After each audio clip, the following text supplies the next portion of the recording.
Never occurred to you to ask some very, very simple questions?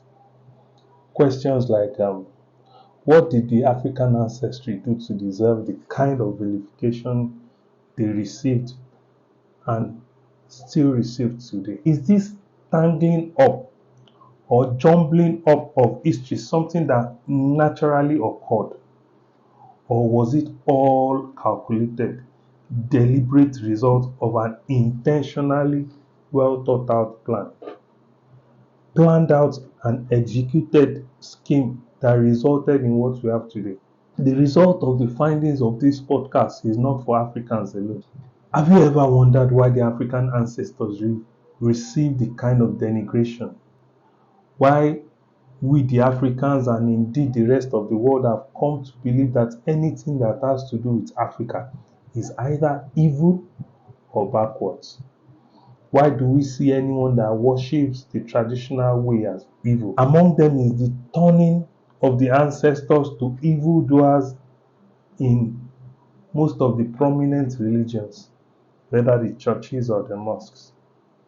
Have you ever wondered why the church tells people to pray that everyone, especially in Africa, that everyone in the ancestral home that are evil and have been the cause of their old backs should fall down and die? Don't get me wrong. I'm not here to say that there are no evildoers in African villages, but if we are to go to evil ancestors, should that not be that of the people that stole human beings? These are the same people that brought Christianity and Islam to you and made you believe. They tell you that you have to be holy and live according to some laws so that you can get your rewards after you die. But they never wait to get any reward. Did you see the recent debacle with Rema?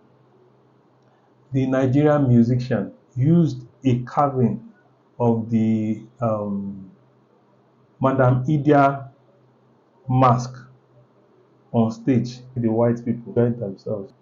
But back home in Africa, most of our brothers said he was into the occult. He must have been in the occult to be using such things. But we never ask, how come he's in the occult for using something that was in Africa but was stolen from Africa by the same people that brought religion to you, taken to their land, showcased in museums where you pay money to go and view them, and now he makes a copy of that and uses it to perform, and is in the occult, not the people that stole it and took it to their land. The same people that tell you that having all of those works of art are idol worshippers stole them and kept them in their own countries for everyone to come pay them to see them. But Nigerians still say those things are the works of the devil. Funny that it is the work of the devil here in Africa, but it is a source of wealth in European countries. Do you ever wonder why the children of people like Lord Lugard, Leopold of Belgium, and other such people whose ancestors killed many millions in the case of Leopold, yet their progeny do not bind and cast them? Yeah, I know I'm asking many questions, but I know that if you do not ask these questions by yourself, or I do not ask them of you first, then the rest of what I'm about to say may fly over your head again, like they have been doing before now. They are not the ones being vilified for violence. They are not the ones being called violent.